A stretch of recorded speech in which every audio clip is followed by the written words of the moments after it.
Okay.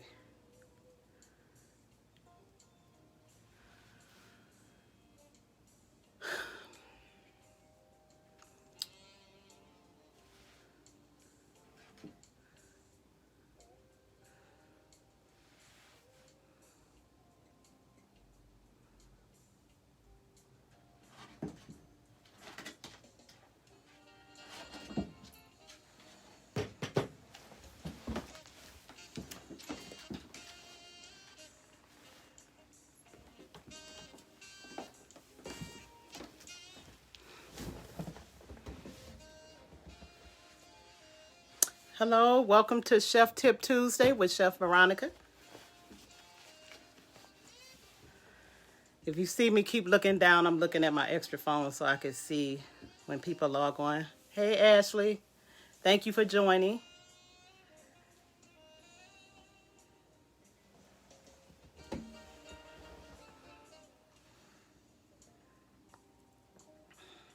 We're going to get started in about 30 seconds.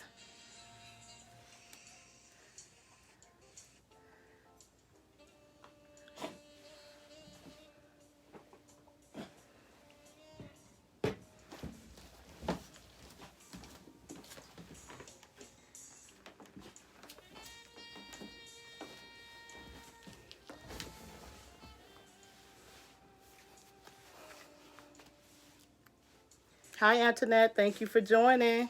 That's Tony. What they're calling you, Antoinette.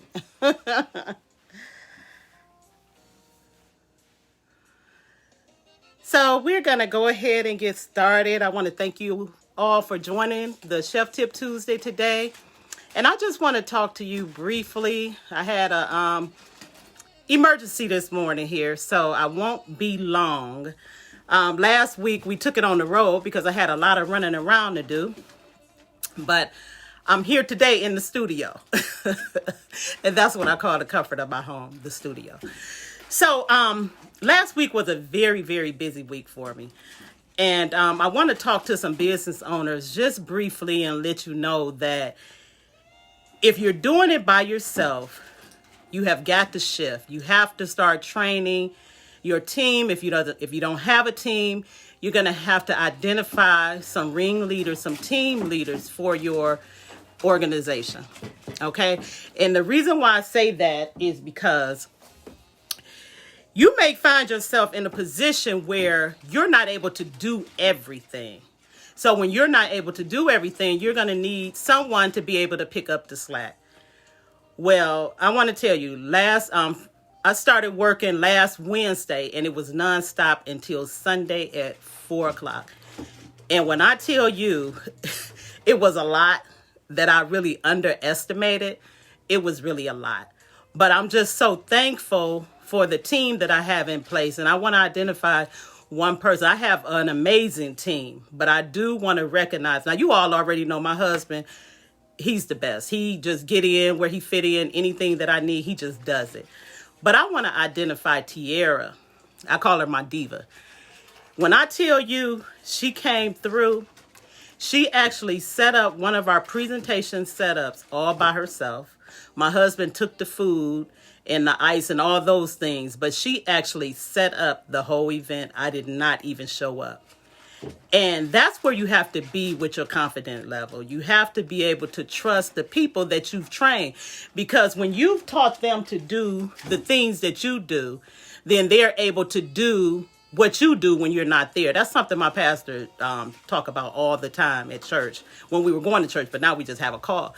But she said, if y'all do what I do with me, then y'all can do what I do when I'm not here. So I just want to take my hat off to her and tell her that I appreciate her. And when I tell you she did an amazing job, you would have thought I did it. She did the thing. And I'm just so appreciative that she did that for me. And you know, when you're a part of a team and you make your team feel like they are part of your team, then they'll handle your business just like as if it was their own. And she did just that. So thank you, Tiara. I love you. I appreciate you. And I'll see you at the next event when we're working together.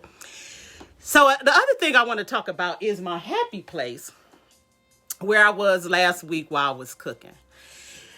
You want to find you a happy place. And it wasn't nothing major, but it was just sometimes when I'm cooking and I don't, and I'm not talking on the phone, I stay in my head a lot when I'm cooking. I do a lot of meditating, a lot of that.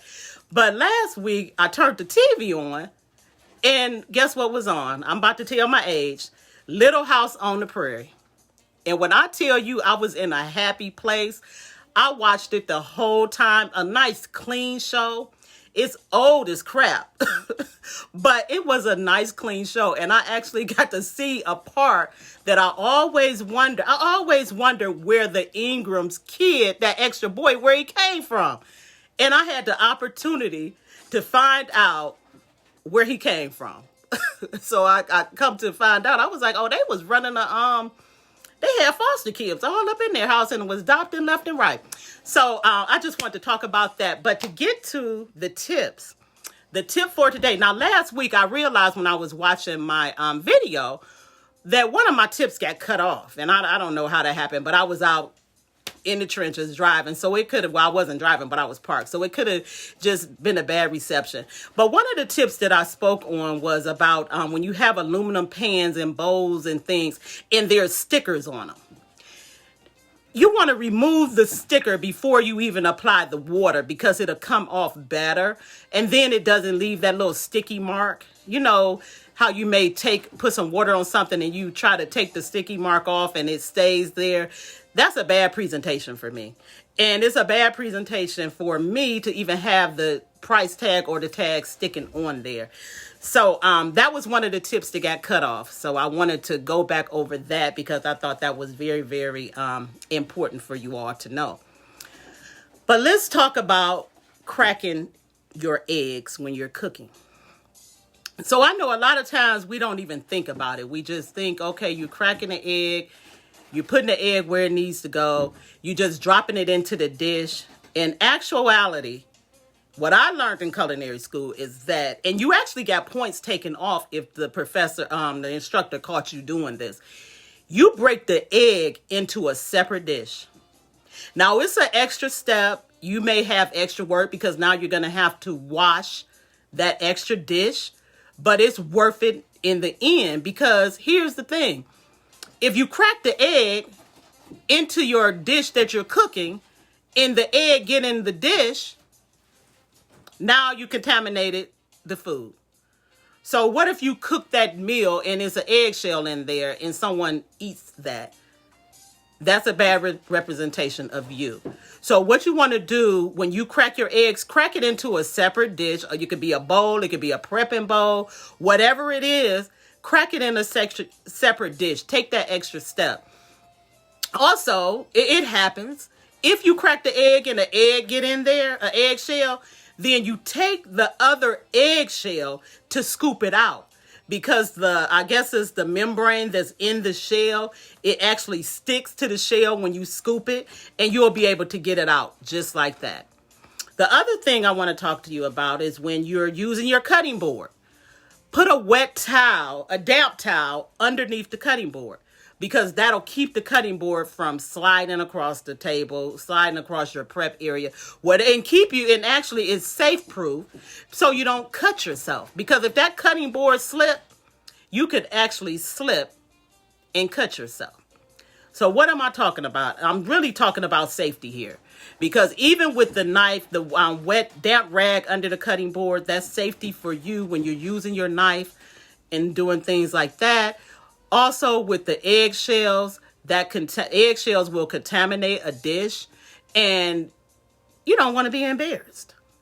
That's the other thing. Here it is, you're a caterer, you're a chef, or even you just cooking a dish to take over to someone's house, and it actually has an eggshell in it. So take the extra step and put the eggshell crack the egg into a separate dish before you add it into your dish.